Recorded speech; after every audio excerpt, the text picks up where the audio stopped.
আসসালামু আলাইকুম। স্বাগত সবাইকে নতুন আরেকটি ভিডিওতে। আজকে খুবই একটা মজার জিনিস দেখতে যাচ্ছি।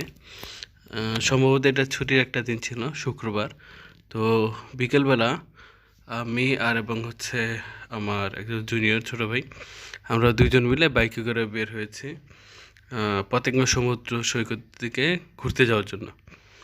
তো ঘুরতে ঘুরতে আসলে একটা কথা আমার মনে পড়ে গেল, যেটা আমরা বাংলা ভাষায় অনেকে বলে থাকি, যে বাংলা ভাষা আহত সিলেটে এবং নিহত চট্টগ্রামে। আসলে এই কথার মধ্যে কিন্তু অনেক ভুল আছে।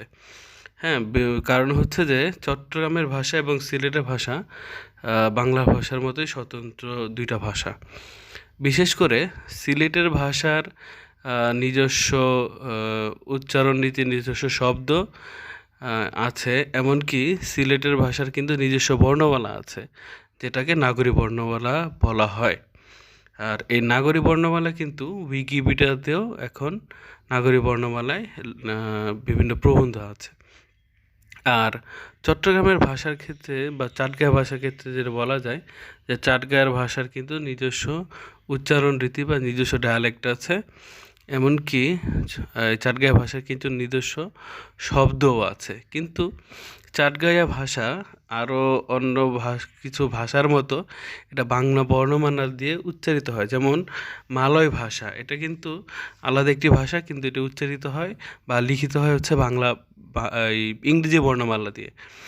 আর যেমন জার্মানি ভাষা, এটা কিন্তু আপনার একটা স্বতন্ত্র ভাষা, কিন্তু এটা লেখা হয় কিন্তু ইংরেজি বর্ণমালা দিয়ে। তেমনি চাটগাঁয়া ভাষা, এটার নিজস্ব একটা ডায়ালেক্ট আছে, নিজস্ব শব্দ আছে, কিন্তু এটি লিখিত হয় বাংলা বর্ণমালা দিয়ে। সুতরাং যেটা আমরা বলে থাকি বিশেষ করে বাংলাদেশে, যে এই বাংলা ভাষা আহত সিলেটে এবং নিহত চট্টগ্রামে, এই কথাটা কিন্তু অনেকাংশে ভুল।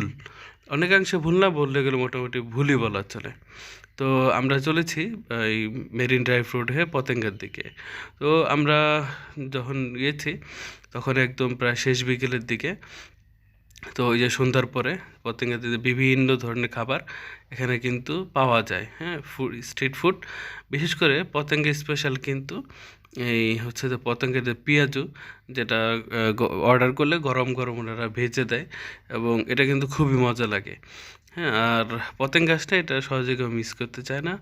তো একদম গধূলিবেলা আমি আকাশটা দেখছিলাম এত সুন্দর, আর যে চাঁদ, হ্যাঁ, চাঁদের আলোতে এত সুন্দর একটা রূপ, যে আসলে এটা সামনাসামনি না দেখলে বা চোখে না দেখলে এটা কিন্তু বোঝা যায় না।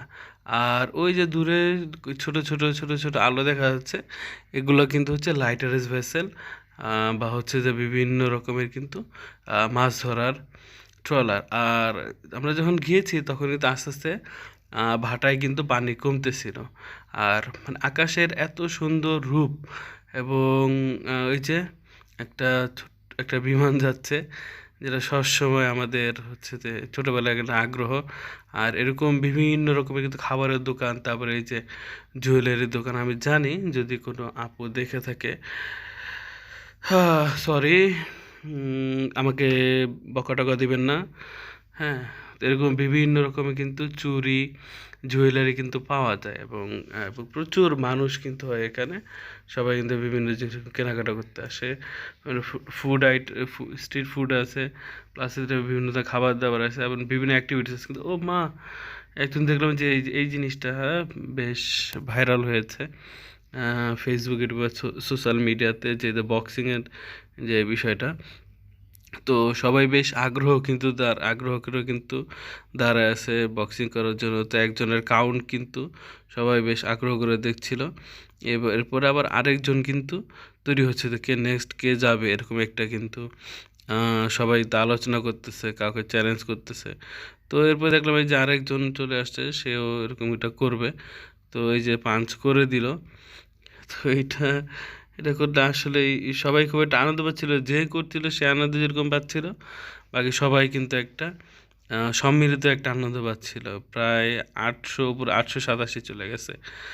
আর এখানে দেখছেন এই যে চা, তান্দুরি চা বিশেষ করে, এই চাটা কিন্তু বেশ ফেমাস হয়েছে বাংলাদেশে রিসেন্ট। তো এটা বানানোটা আমরা দেখতে পারি নাই, কিন্তু লাস্ট ফিনিশিং দেখতে হয়েছে, রেডি হচ্ছে, দেখ চলে আসছি। আর এখানে যে আচারের দোকান, বিভিন্ন রকমের আচার, তারপর হচ্ছে চকলেট, এরকম বিভিন্ন খাবার।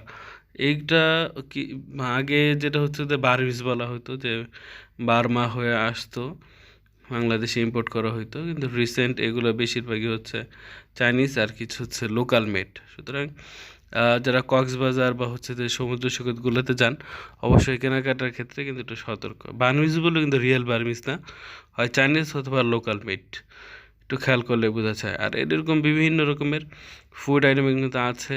এখানে কিন্তু লুচি ভাজতেছিল, মারে তেলের যে অবস্থা, তো মানে ভাজতে ভাজতে আর কিছু নাই এই অবস্থা। যাই হোক, তো এরকম বিভিন্ন ধরনের খাবার কিন্তু এখানে পাওয়া যায়। সচরাচর বাহিরের খাবার অতটা খাওয়া হয় না, চেষ্টা করা হয় যে ঘরের খাবার খাওয়ার জন্য। ঘরের খাবার খাওয়াটাই বেটার। আর এখানে হচ্ছে যে এই যে বেলুন ফুটানো, এইটা অনেকেই করে, বিষয়টা মজা, একটা থ্রিল নেয় আর কি। আর এই যে বোম্বাই মরিচ দিয়ে হচ্ছে ঝালমুড়ি, এটা আমি করছি কয়েকবার, কিন্তু খুব সাবধানে ভাই, বোম্বাই মরিচ বলে কথা। তো যাই হোক, রাত্রের বেলা কিন্তু প্রচুর মানুষ ঘোরাঘুরি করার জন্য আসে। মানে এত মানুষ যে হচ্ছে, তো মানুষে মানুষে টক্কর খেয়ে এরকম একটা অবস্থা। বিশেষ করে ছুটির দিনগুলো তো অবশ্যই কিন্তু প্রচুর মানুষ হয় আমাদের পতেঙ্গা সমুদ্র সৈকতে। আর এখানে দিনের বেলায় একটা রকম অবস্থা, আর রাতে কিন্তু আরেক রকম অবস্থা। হ্যাঁ, দিনের সৌন্দর্য অবশ্যই দিনের, আর রাতের সৌন্দর্যটা হচ্ছে রাতের। বিশেষ করে আমরা কিন্তু অনেক সময় হয় যে মন ভালো না লাগলে, মন ভালো করার জন্য অনেক সময় অনেক রাতেও কিন্তু বাইক নিয়ে বের হয়ে পড়ি। নিজেদের বাইক থাকলে একটা সুবিধা, বাইক রাইড করে চলে আসি। আর ওই যে বললাম যে হচ্ছিল, পানি কমতেছিল ভাটার ভাটার সময় কিন্তু এরা কিন্তু পতেঙ্গা, যেটা হচ্ছে যে যে বালুতেও কিন্তু বিভিন্ন রকম দোকানপাট বসায় দিছে। তো আমরা অপেক্ষা করতেছিলাম যে পতেঙ্গা স্পেশাল এটা খাওয়ার জন্য, পেঁয়াজুটা খাওয়ার জন্য। এখানে বসে বসে আমরা অপেক্ষা করতেছিলাম। তো এই যে আমাদের পেঁয়াজু চলে আসছে এরকমভাবে, আসলে এটা দেখতে কিন্তু সুন্দর, আর খেতে অনেক ভালো। তো কেউ পতেঙ্গা আসলে অবশ্যই কিন্তু এই পেঁয়াজুটা মিস করবেন না। তো সবাই ভালো থাকবেন, সুস্থ থাকবেন। ভিডিওটা কেমন লাগলো জানাবেন, ভালো লাগলে শেয়ার করে দেবেন। আসসালামু আলাইকুম।